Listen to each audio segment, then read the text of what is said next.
afternoon, good people, and sorry for the delay. Yesterday, the Court of Appeal settled emphatically the recent controversial constitutional amendment proposals and processes. This marks the second time our courts have pronounced themselves on this matter. On both occasions, our courts were bold, clear, and unmistakable. Without any doubt, the court brought the voice of Wanjiku to life and called on us to move on to the most pressing needs of our citizens and our nation. The court decision reaffirms that Kenya is a country governed by the rule of law, not the rule of men, where the Constitution and the sovereignty of the people are supreme and not the political elite. However, no one has lost and no one has won. It is a win-win for both the people and the Constitution. The people have won, the Constitution has won, and the rule of law has prevailed. I laud the courage of the judges who have bravely defended the Constitution. God bless them. This is therefore a moment of reflection and appreciation. We thank the Almighty God for giving us this unique day to celebrate our progress as a people and as a nation. We celebrate our institutions which have come of age, foremost the judiciary. Our Constitution continues to reveal itself anew, day after day, and the living expression of the sovereign will of Kenyans. We rejoice in the timeless spirit of freedom that remains alive in our land. We delight, most thankfully, in the vigilance and the civic engagement that pervades our country, and the commitment by Kenyans of all walks of life to rise and defend their liberty. We may now live our lives and build our nation with a confidence that the brave patriots of our judiciary stand ready, capable, and courageous to secure the promise of our national anthem that justice be our shield and defender. In this spirit, it is time for us, especially the political class, to set down our battle standards and shed our partisan armor and unite in actualizing the aspirations of ordinary citizens. It is time for us to join hands and pursue the priorities of Wananchi with the same urgency, vigor that has been dedicated to the BBI. We must make up for all the time lost, resources spent, and opportunities foregone in the knowledge that time is of the essence. For truly, it is never too late to do the right thing. I therefore plead with all leaders to harness the spirit of bipartisanship and direct our minds and energy towards efforts that positively affect the well-being of all our citizens. I strongly urge that our starting point in this endeavor is to apply our best collective efforts, mobilize and commit adequate resources towards the decisive management of the COVID-19 crisis in order to free up the country, return our people to work, and restore our economy to its full flight. We must agree that rolling out a vaccination program to cover the entire nation is imperative if our nation is to have any hope of recovering lost time and catching up with a world that is quickly recapturing its rhythm. Nothing can stop us from achieving full success if we are all united in purpose and pursue this goal with the resolute momentum, energy, and resources previously earmarked for constitutional change.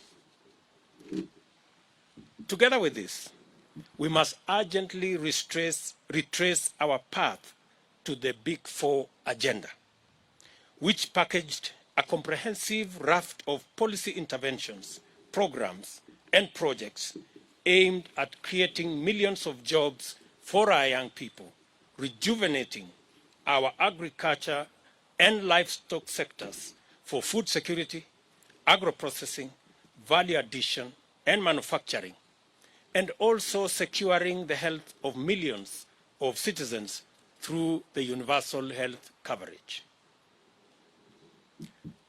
I have held extensive discussions with legislators, and we have agreed to fast-track the long-delayed amendments to the NHIF Act in order to unlock the dream of achieving our universal health coverage that was part of our Big Four plan. We have also agreed on a similar initiative to reintroduce amendments to the Housing Act to establish the framework for the actualization of the housing fund that is a prerequisite for unlocking the housing program envisaged under the Big Four plan. This will set the stage for the achievement of the housing pillar of the Big Four agenda. The housing plan's twofold promise of making affordable housing available and also creating millions of jobs for young people is the sort of intervention this country needs for this critical moment. We should work with Parliament in its full bipartisan strength to create the legislative framework required to facilitate mobilization of resources necessary to radically transform agricultural production and productivity. This should enable Kenyans to achieve food security and nutrition sufficiency and create a surplus for diversified agro-processing and manufacturing under the industrialization plan. This effort will finally rise to the challenge of moving over 2.5 million families from food nutrition poverty and perennial dependency on food relief. Going forward, we shall need to focus on strengthening and recalibrating our economic policy and programs to deal with the most pressing, the most urgent, and the most consequential needs, beginning with a deliberate, thorough, and purposeful reckoning with the chronic problem of youth unemployment. We must figure out a way of enhancing productivity and competitiveness while creating millions of job opportunities as a matter of urgent priority. A related and urgent intervention that will help in this effort will be to reorganize and consolidate financing of micro, small, and medium enterprises to liberate them from the chokehold of Shylocks and an exorbitant interest rate regime that presently stifles the promise of meaningful growth and stalls the possibility of enterprise development and wealth creation. As a nation, we must commit to creating opportunities for every enterprising Kenyan to thrive and make a living. Furthermore, we must strongly commit to collective effort to fashion a new future for Kenya based on a new socio-economic and political paradigm. It is time for us to imagine together a new society that gives priority to the greatest number of its citizens. This new society must choose the welfare of the people over that of leaders. It must prefer the realization of empowerment of the masses to the naked pursuit of power sharing among the political elite. And we must pursue the creation of millions of jobs, not the mere sharing of political positions. The nation we envision is focused on success through enterprise, not largesse from patronage, and is committed to fundamental and inclusive economic transformation, not opportunistic coalitions to rig the system against the people. We cannot and must not, in all honesty, embark on a discourse about the future of our nation without the largest owners of that future: the youth, the young people, are and by far the demographic most affected by the grave state of affairs in our country. The overwhelming majority of young people suffer the brunt of joblessness. Many have been driven to depression. Many have become victims of drug abuse syndicates. And the vast majority are hostages of burdensome debts. Today, I call on each and every young person in our country to step forward, to stand up to be counted, to summon their energy, talent, knowledge, and expertise to imagine, fashion, and create a new Kenya. I urge the young people of our nation to refuse to be sidelined, to resist to be marginalized, but to assume their rightful place at the center of national discourse. Your place at the center of the national discourse is your right. Do not wait to be invited. Your future and that of our nation is anchored and premised on your readiness to assume your rightful position.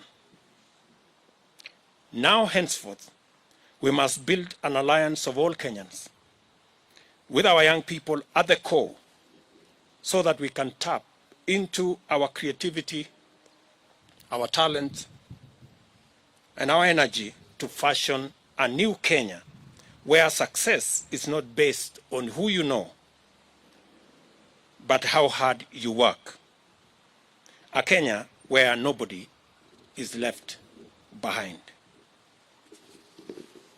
As leaders, we must consolidate the beauty of our dreams by believing in the promise of our young people. We must deliberately, purposefully, and meaningfully turn to and keep our focus on listening to the youth and ceding ever greater space for them to express themselves and actualize their aspirations. The issues affecting our young people must be our most important priorities, and they must be at the core of all future-oriented policies and actions. United as brothers and sisters in this great task, with the Almighty God going ahead of us, let us build this, our nation, together. Thank you very much.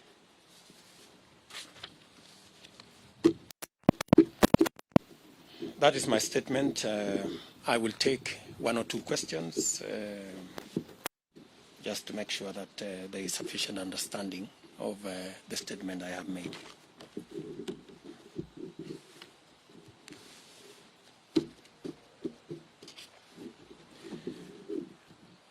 Do we have any questions, or the statement had sufficient clarity?